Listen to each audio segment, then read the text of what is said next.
This evening, latest on the Guyana-Venezuela border dispute, President Irfan Ali interview with BBC Radio. Find out how Guyana is addressing concerns about Venezuela's action and its commitment to diplomacy and peace. Legal developments. 2 drivers face charges in fatal accident on the Suicide Colonial Highway. Get the details on the charges and court proceedings. Clarification from Ghana Defense Force. Misinformation about a video depicting a Venezuelan flag along Ghana's western border. Learn about GDF's response to this misleading video. Venezuelan referendum update. More than half of eligible voters participate, expressing support for cleaning Essequibo. Al Jazeera's Alexandra Rampieti reports on the turnout and results. Artifacts returned. The Netherlands returned 6 treasures to Sri Lanka taken during the colonial era. Explore the significance of this cultural repatriation.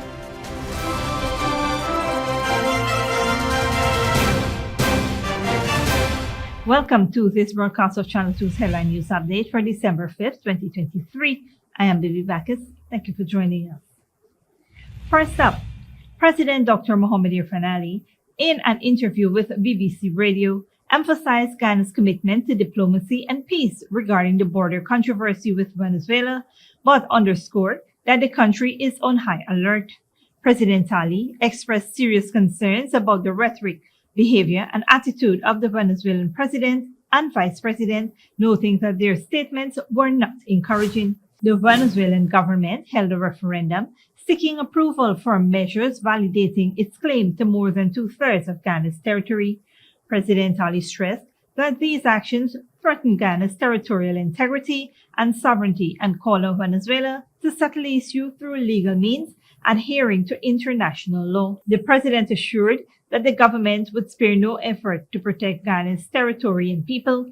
He acknowledged the strong support from the international community, including Commonwealth, CARICOM, OAS, France, UK, Canada, and the US government. President Ali has been actively addressing the situation, including a live broadcast to the nation and engagement with residents along the Essequibo coast as part of a nationwide awareness campaign.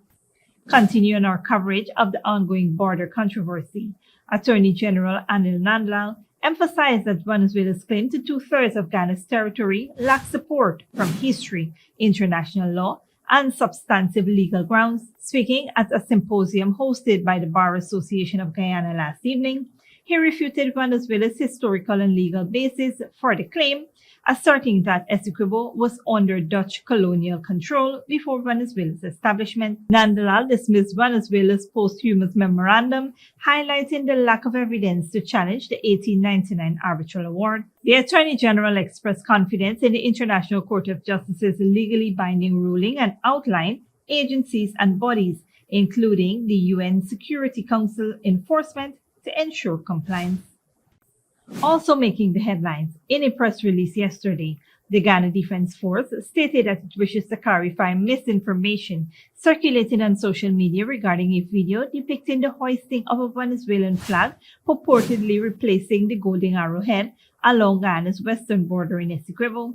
The video is not from Guyana, and the Ghana Defense Force states that the flag being lowered is not the recently hoisted golden arrowhead along Ghana's border. The distinction between the 2 locations is evident in photographs, and the plaque at the authentic site is absent in the video. The public should understand that the video is misleading and does not represent any activity or incident within Guyana. The Ghana Defense Force encourages reliance on verified sources for accurate information and urges the responsible sharing of information. The Ghana Defense Force also noted that it remains steadfast in its duty to serve the nation. Stick around when we return. Fatal accident on the highway leads to charges against 2 drivers, and police uncover firearm and cannabis cache in Berbice operation.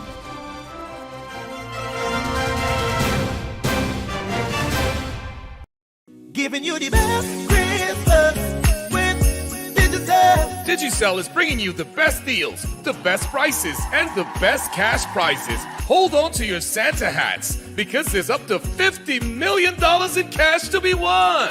Activate any data plan, and you can be one of 14 winners to join Digicell's Spin to Win game show, where you can win millions in cash. Activate a data plan today on the best network and make this Christmas the best one yet. Digicel. It's Christmas at Kissoon's Furniture Store. We are fully stocked for the holidays with a wide variety of furniture to choose from store-wide. Beautiful sofas, dinette sets, rugs, pillows, foam and hybrid cooling mattresses in all sizes, beds in king, queen and single sizes, and so much more. Come on down to our mega store or our Rob Street location. Merry Christmas from Kissoon's Furniture Store. Good girl forget things. What's the problem, Granny? I want money for borrow for those surgery. I was dancing and I fall and fracture my hip. If you need some quick money, you should check Lender's Jewelry and Pawn Shop. Lender's Jewelry and Pawn Shop, Lot 238 South Road Border, Georgetown. Get jewelry made to order in just 72 hours. We also accept vehicles. Lender's, best rates, longest payback period. Boys, I get through. Plus, I could dance again. Lender's Jewelry and Pawn Shop. When you need money and you gotta get it fast, Creative Jewelry and Pawn Shop is the place for that confidential transaction in a quiet and secure location. You'll get the highest value per pennyweight for your gold and also enjoy the lowest interest rates and longest payback period too.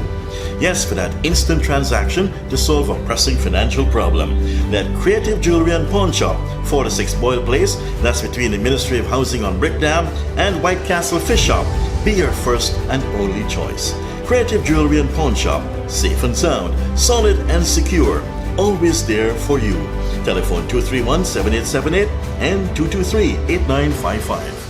Hello, my fellow TikToker followers. It's Credit, and today all we will be making Chinese noodles with peppies, chow mein, chicken fritters, and spice cake. For the noodles, all these will be using peppies, black pepper, cashew, Chinese sauce, soy sauce, garlic sauce, paprika, Chinese seasoning, chow mein seasoning, white spice, and all-purpose seasoning. Next, this chicken that we marinated, soak for all you wanna know nothing with peppies, green seasoning, miracle seasoning, Pepper sauce, chicken seasoning, paprika, garlic powder, dark seasoning, black pepper, onion powder, and ginger powder, and document plantain flour, and then this butter we make with this quick piece powder, and we boil in high. We serve with peppies, barbecue sauce. Radhika went to the supermarket and she papa buy up enough things. She feels she alone can cook, but she routine even wrong. She shaped like a guy in a map.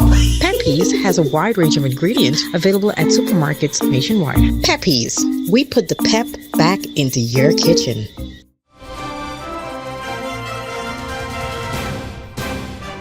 Welcome back. Two drivers, Jonathan Bailey and Steffi Timmerman, both 27 and residents of Kururu on the Suicide Lane Highway, faced charges at the Diamond Magistrates Court when they appeared before Magistrate Judy Latchman on Monday, December 4th, for the fatal accident that claimed the life of 52-year-old Vishnudat Ramalan. Bailey, charged with causing death by dangerous driving, pleaded not guilty and received bail set at $1.6 million. Timmerman, facing charges of being an unlicensed driver and breaching insurance regulations, incurred a fine of $75,000.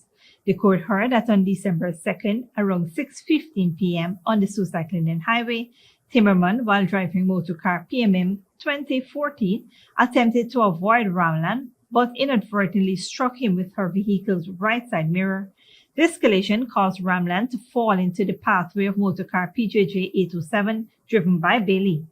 Despite Bailey's attempt to slow down, he hit Ramalan, who then suffered severe head injuries. Emergency responders rushed Ramalan to the Diamond Diagnostic Center, where doctors pronounced him dead.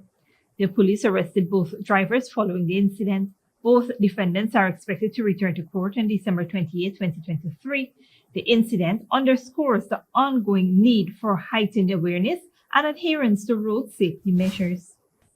In other news, the job of a police officer is to serve and protect the citizens. However, this was not the case in this incident. Two police officers, Julian Smart and Winston Williams, have been arrested and are set to be charged with conspiracy to commit a felony, namely robbery under arms.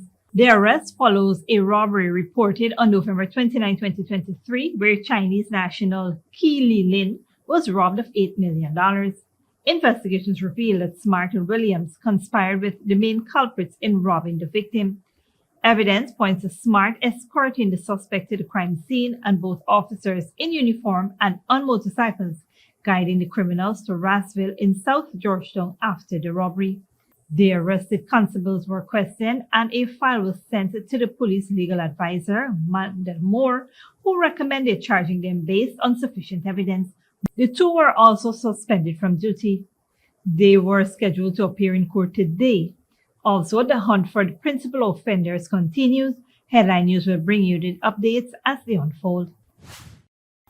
Moving on, police ranks in Regional Division 6 discovered a Beretta pistol with 6 live rounds in the magazine and 15 in an ammunition box, along with a quantity of suspected cannabis at Broderson Pump, Country River in Berbice on Monday, December 4th. The ranks visited the area to attend to a report of an alleged cattle robbery when they discovered the items. However, while at the area, a horse was seen, and during the effort to catch the horse, the ranks found a bucket containing the firearm and ammunition along with a quantity of suspected cannabis. During further searches around the area, the ranks found 2 horse saddles. A 59-year-old man of Sheet Anchor Village, East Country, Berbice, who was seen cutting grass a short distance away from where the discovery was made, was questioned but denied any knowledge of the firearm and narcotics. He was subsequently arrested and escorted along with the firearm and narcotics to the Wim police station, where the cannabis was weighed and amounted to over 1,300 grams. Further investigations are ongoing. Don't go away after the break. Venezuela claims large support for annexing oil-rich Guyana territory, and Lula da Silva in Germany. Brazilian and German leaders seek to boost relations.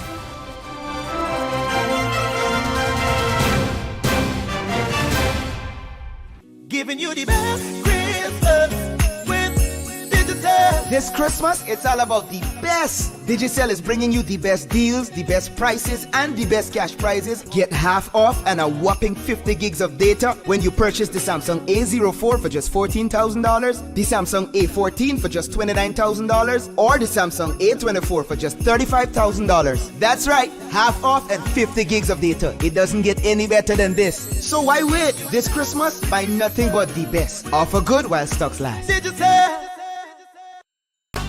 Sneakily with a gift of sight from Modern Optical Services. Let our professional team examine and prescribe what's best for your eyes. Current smiles make fashionable faces. See us for a full line of optical services, including brand name and prescription eyewear.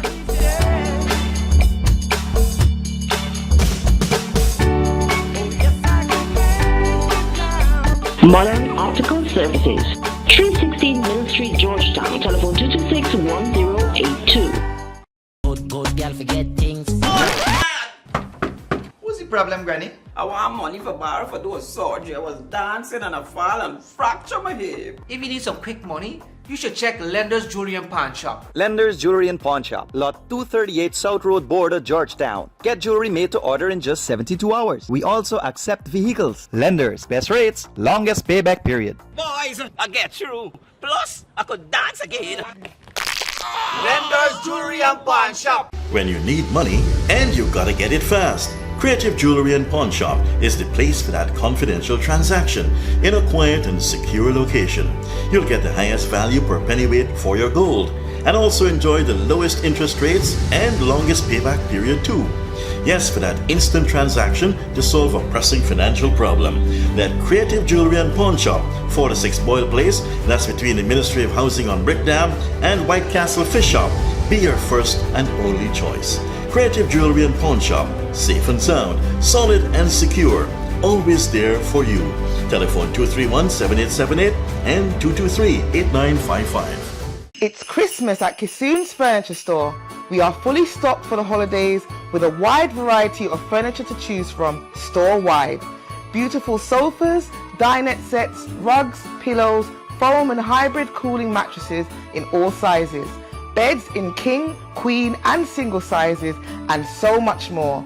Come on down to our mega store or our Rob Street location. Merry Christmas from Kissoon's Furniture Store.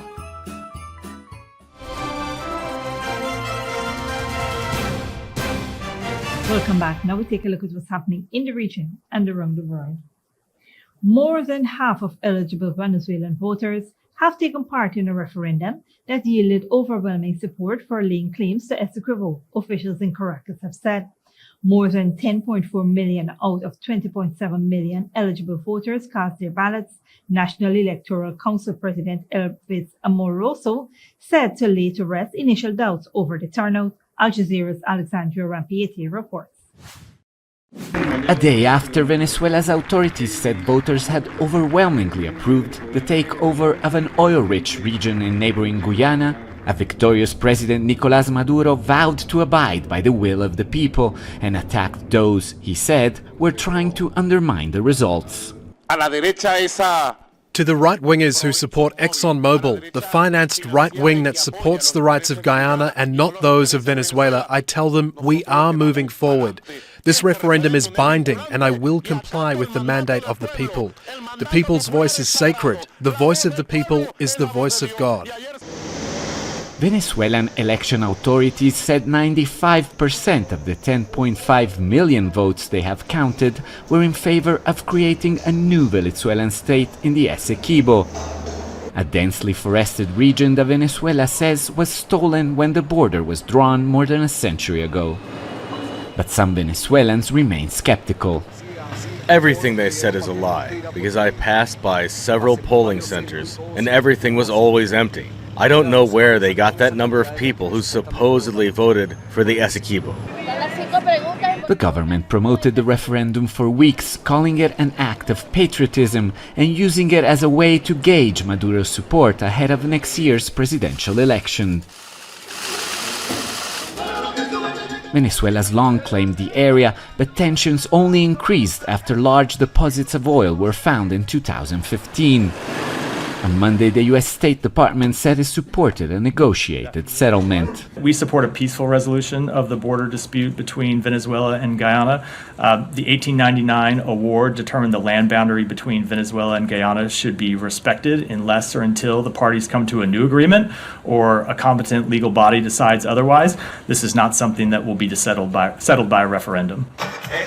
It's unclear what steps the Venezuelan government will take to follow through on the result. But any action is likely to be met with international condemnation. In the meantime, Maduro's rhetoric is keeping Guyana on edge. Alessandro Ampietti, Al Jazeera. Brazilian President Luiz Inácio Lula da Silva has met German Chancellor Olaf Scholz in Berlin. A trade deal between the European Union and the South American bloc Mercosur was high on the agenda. Al Jazeera's Dominic Kane reports. This was the first visit of a Brazilian head of state to Germany for more than 10 years. President Lula da Silva arrived at the Chancellery to a reception that was warm and businesslike. Bilateral deals were signed on protecting the environment and enhancing social justice. But da Silva was focused on hopes of a wider deal between the EU and the South American bloc Mercosur. As long as I'm able to believe this agreement is possible, I'm going to fight to do it. Because if we don't agree it after 23 years, I think we're all being unreasonable with the demands we're making. Germany sees Brazil as its most important South American trading partner, one that should have a greater role in world affairs. We need reformed international institutions. We are united in believing that the UN Security Council should be reformed, and I think the changing world demands that the voices of the global South be heard and that those countries have greater representation. But they do disagree on the war in Ukraine and in Gaza. Lula da Silva says the UN should intervene to protect civilians. But Olaf Scholz insists on Israel's right to defend itself while trying to avoid civilian casualties. So in some ways this was never entirely going to be a meeting of minds, but in reactivating their governmental cooperation, the two leaders have chosen to emphasize the views they share rather than the ones they don't. Dominic Kane, Al Jazeera, Berlin. And finally, the Netherlands has returned 6 artifacts taken by force from Sri Lanka during the colonial era. This is the first batch of treasures to be returned. Al Jazeera's Manili Fernandez reports. Back home after more than 200 years in the Netherlands. These artifacts were looted by Dutch soldiers when they overran the palace in Kandy in central Sri Lanka in 1765. These items were made for the king. We have very few of those now remaining, so these are very important artifacts. The items are now on display at Colombo's National Museum. They include these two guns weighing 28 kilos each.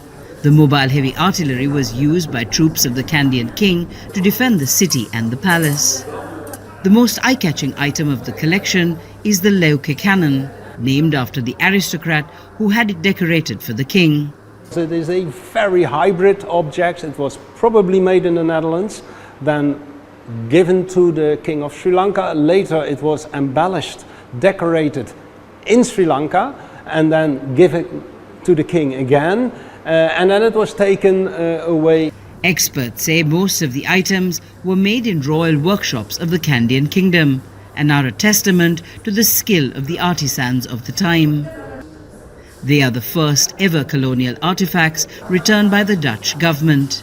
It's very important to look at critically, reflect on the history, and to, well, take steps in doing things right, which went in the history wrong. The Sri Lankan government says it is grateful for the return of its artifacts by the Netherlands, which has been more helpful than other former colonial powers. We wrote to another European country asking to give electronic copies of manuscripts pertaining to Ayurveda, and they just sent us a note saying that they will be charging 30,000 rupees, 30,000 pounds. Sorry. And I see the irony of this. These are stolen items. We are not even asking them back. Balasurya says he hopes the moral example set by the Dutch government will influence others to return culturally significant items to their rightful owners. It's taken more than 40 years to get these colonial artifacts back to Sri Lanka. The collection is a fraction of the thousands of treasures looted and plundered and now found in museums around the world. Historians say the return is a welcome start. Binel Fernandez, Al Jazeera, Colombo. This brings us to the end of the regional and global news coverage. Up next is the 3-day forecast.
And that's it, TV2 Headline News for this Tuesday evening. As we take our leave, we invite you to follow us on Facebook and YouTube.